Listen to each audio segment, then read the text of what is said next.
কেমন আছেন সবাই? নিশ্চয়ই ভালো। আমিও আলহামদুলিল্লাহ বেশ ভালো আছি। অনেকদিন পরে চলে এসেছি আপনাদের সাথে একটা ভিডিও শেয়ার করার জন্য। আসলে এখন কেন জানি ভিডিও শুট করতে একদমই ভালো লাগে না। এই কাজটাকে এখন আমার খুবই বিরক্ত লাগে। আমি আসলে এমনই, কোনো কাজ বেশিদিন করতে পারি না। আমার কাছে বিরক্ত লেগে যায়, আলসেমি ধরে যায়। ইদানিং খুব কমই ভিডিও শুট করা হয়। তো আজকে অনলাইন থেকে বেশ কয়েকদিন আগে আমি কিছু গাছ অর্ডার করেছিলাম। আজকে সেগুলো ডেলিভারি দিয়েছে। তাই ভাবলাম যে আপনাদের সামনেই আনবক্সিংটা করি। তো এখানে ৪ টা টবসহ গাছের প্যাকেজ ছিল। ৳৪৮০ নিয়েছে। আমি একটা পেজ থেকে কিনেছি। তো ছোট ছোট কিছু টবের মধ্যে ইনডোর প্ল্যান্ট আরকি। ইদানিং আমার বাগান করার অনেক শখ হয়েছে।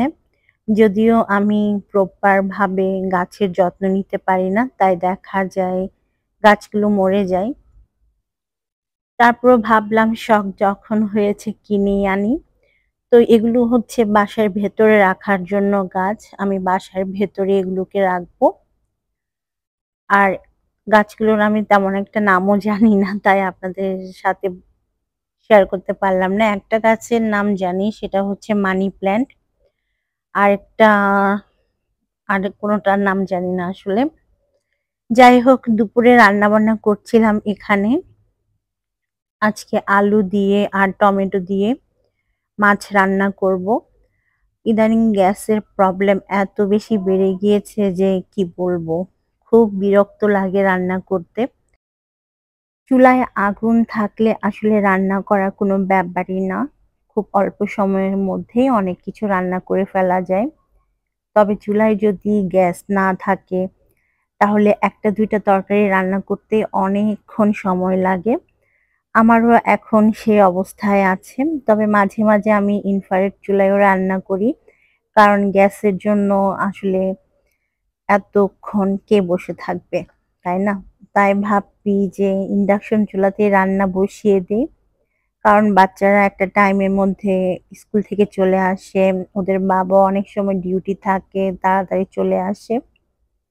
যার কারণে আসলে আমার টাইমের মধ্যেই রান্নাটা শেষ করতে হয়। আর আমি টাইমের মধ্যে রান্নাটা শেষ করার জন্য ইনফ্রারেড চুলাতেই রান্নাটা বসিয়ে দিই। তো ইদানিং আমি ২ ধরনের তরকারি রান্না করি। একটা হয়তো সবজি বা ভাজি, আরেকটা মাছ কিংবা মাংস।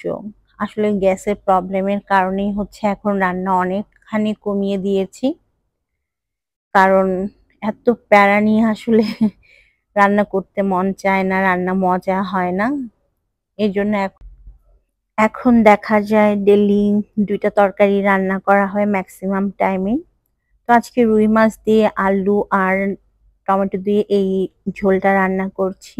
এটা আমার বাসায় সবাই অনেক পছন্দ করে। আমার কাছেও ভালো লাগে।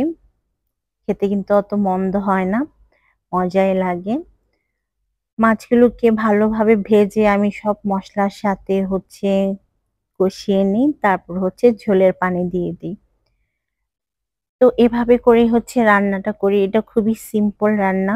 তো আজকে আমি রান্নাবান্না শেষ করে বিকালের দিকে টুকটাক বাজার করতে গিয়েছিলাম। বাসায় অনেক কিছু নাই।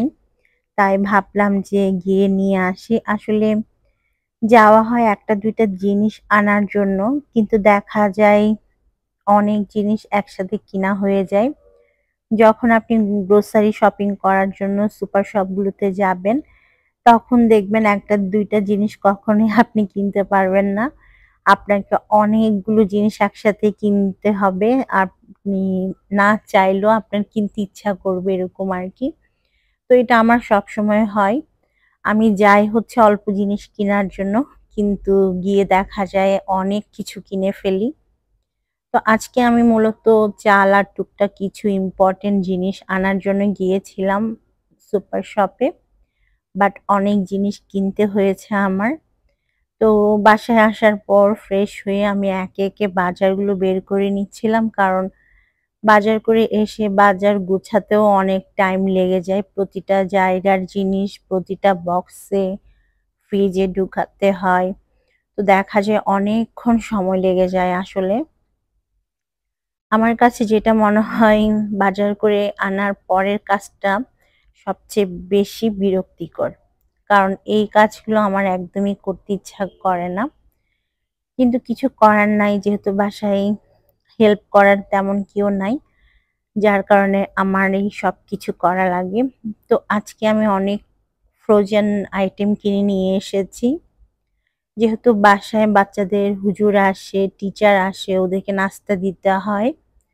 তো আমার আসলে বাসায় এত সময় নিয়ে এগুলো বানানোর ধৈর্য আর সময় কোনোটাই নাই। তাই আমি আজকে ফ্রোজেন যে জিনিসগুলো পাওয়া যায় সমুচা, সিঙ্গারা, নাগেট এগুলো কিনে নিয়ে আসছি বাচ্চাদের জন্য প্লাস টিচার, হুজুর এদের জন্য।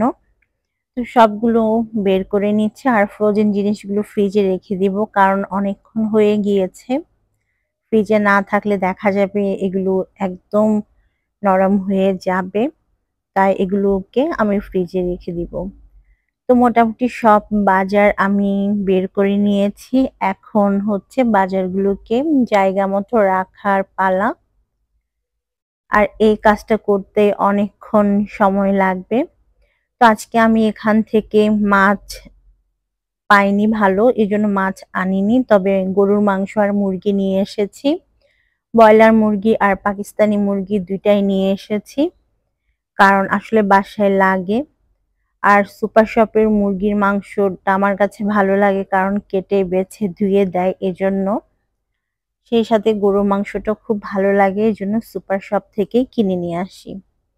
তো এই ছিল আমার আজকের ব্লগ। ভালো থাকবেন।